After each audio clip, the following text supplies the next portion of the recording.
E eu preciso dizer que nesses últimos tempos, o Brasil todo vem se comovendo, se chocando com casos muito fortes.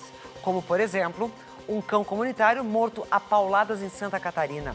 Pacientes de UTI assassinados por quem deveria protegê-los no Distrito Federal. E o que esses crimes têm em comum? A face mais sombria do ser humano, Renata. Ana, e Celso Zucatelli ouviu especialistas, psiquiatras e juristas para tentar entender o comportamento desses agressores e o papel da família e das leis diante de tanta violência. Acompanhe essa reportagem que é especial. Indignação. Quando eu fiquei sabendo do caso do cão-orelha, aquilo é um absurdo, porque é algo totalmente desumano de se pensar. É o coração ruim, a cabeça ruim. Eram os nossos mascotes. Então, eles estavam sempre aonde a gente estava. Eu não soube nada desse cachorro desde quando eu comecei a ser acusado. Eu nunca vi um cachorro preto lá na Brava, nesse verão. Quando eu fiquei sabendo desse caso dos técnicos de enfermagem, fiquei indignada. O descaso e falta de profissionalismo e humanismo mesmo de pessoa. Os vídeos mostram elas, principalmente na primeira vítima, que os três estão juntos. Logo após as aplicações, eles ficam assistindo o monitor cardíaco zerar juntos, esperando que chegue de 10 a 15 segundos depois a pessoa entra em parada. Então, a suposta teste de desconhecimento que ele estava fazendo, realmente não tem como a gente acreditar nisso. É revoltante, principalmente para nós da área da saúde, assim, né? Completamente antiético. É muito repugnante, né? É lamentável que o ser humano tá meio transtornado hoje em dia. O Orelha vivia nos arredores da Praia Brava, em Florianópolis, Santa Catarina. Era um cão comunitário, alimentado, cuidado, querido pela vizinhança. Durante 10 anos, recebeu carinho e retribuiu com afeto a quem se aproximasse. Um animal dócil que morreu depois de um trauma na cabeça. Para a polícia, há indícios de maus tratos. E essa possibilidade gerou revolta em todo o país, comoção nas redes sociais e nas ruas.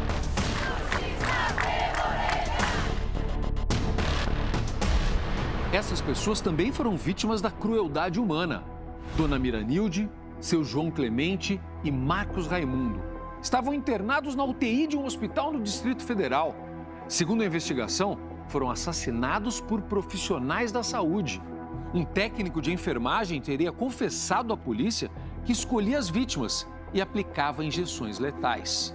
Ainda segundo a investigação, ele contava com a participação de colegas de trabalho, outras 2 técnicas de enfermagem.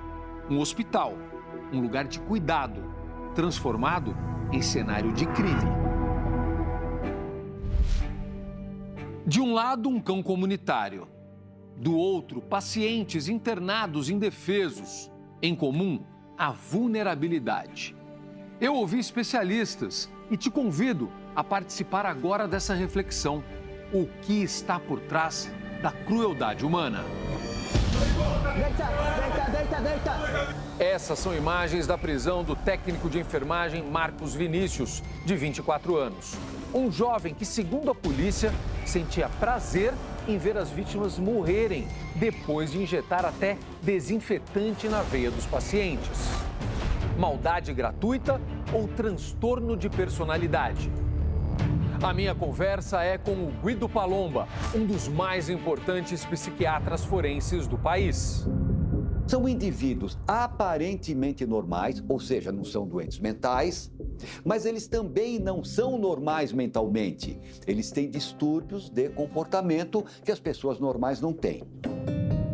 Todo assassino, todo assassino, tem algum grau de condutopatia, de psicopatia? Não, não tem. O criminoso comum, ele tem total capacidade de entender aquilo que ele está fazendo e total capacidade de não fazer se quiser. Agora, o condutopata não. Ou ele entende parcialmente que ele está fazendo mal, então ele não tem a total percepção disso, ou se ele tem, ele não consegue frear. Você imagina que no meio daqueles 3, né, enfermeiros, ou qualquer outro caso, tá? Mas daqueles 3 ali, você pode imaginar, mas um é um sociopata, é um psicopata, é um condutopata. Mas e os outros 2? Como que outras duas pessoas que não são vão concordar com aquilo? Esse é um ponto que me deixa muito aflito. Como é possível? Você tem um que é o indutor, é o condutopata, é o que não tem cura, é o cabeça. E você tem os induzidos, que seguem, igual guru e seguidores. O indutor nasce assim.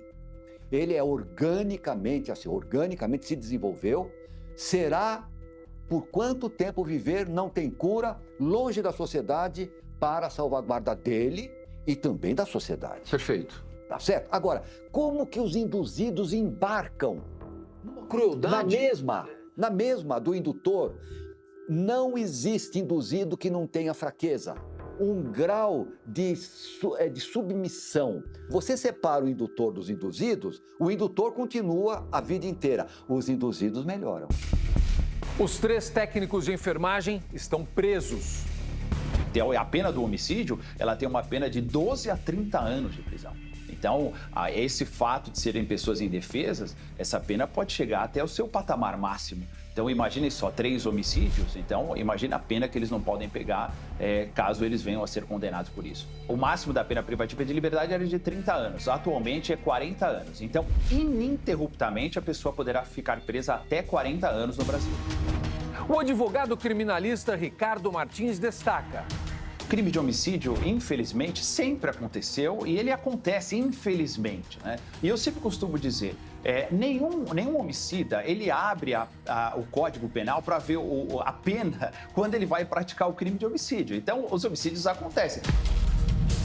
Caso Orelha, a investigação segue a pedido do Ministério Público, mas a primeira conclusão da polícia foi de que um adolescente teria cometido maus tratos ao animal. Quando a gente pensa em alguém que maltrata, que mata um animal, como é que a gente classifica uma pessoa dessa? Todos os condutopatas adultos que vão cometer delitos, todos, eu diria até mesmo sem exceção, eles na adolescência e às vezes na infância maltrataram animais, praticaram atos perversos, etc. Todos.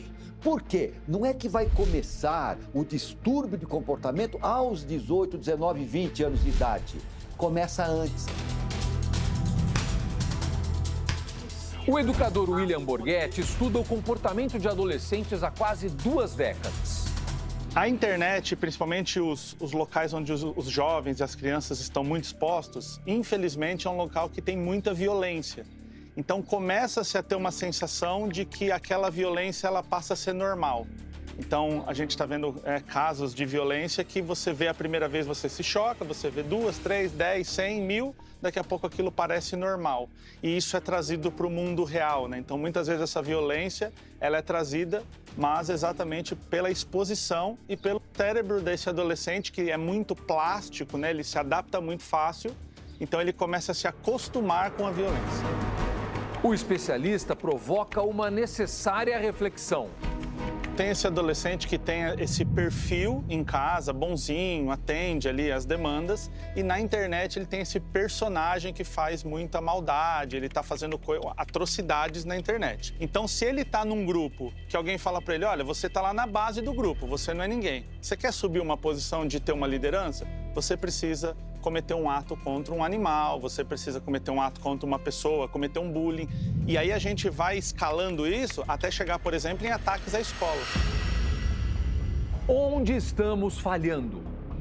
Essa ideia que uma criança de 12, 13 anos tem que ter uma privacidade, ela pode falar com quem ela quiser, é muito errada, porque o adulto consegue enxergar isso. Então aquela ideia de trazer os amigos do filho para perto, você conhecer com quem que ele anda, você conhecer o que ele consome na internet, porque, de fato, quem está dentro de um quarto tem uma ferramenta na mão que ela pode aprender coisas incríveis, ela pode evoluir muito para o bem, mas ela também pode evoluir muito para o mal, fazer maldades ou sofrer maldades. Um controle maior das famílias sobre o que os filhos consomem na internet pode ser uma barreira pelo bem da sociedade. As pessoas tinham que ter mais medo da punição. Tá faltando isso, velho? O medo é um belo remédio. O medo é um belo remédio, eu não vou chamar de medo, eu vou chamar de respeito. O respeito à lei é um diferencial largo e gigantesco entre sociedades que têm a lei eficaz e sociedades que não a têm. Eu aproveito a conversa com o advogado ambientalista Werner Grau para entender o que a lei atual determina de punição para um adulto que cometer maus tratos a cães e gatos. O crime de maus tratos a cães e gatos tem a pena aumentada original a qualquer animal 3 meses a 1 ano, cães e gatos 2 a 5 anos. Você já sai da transação penal.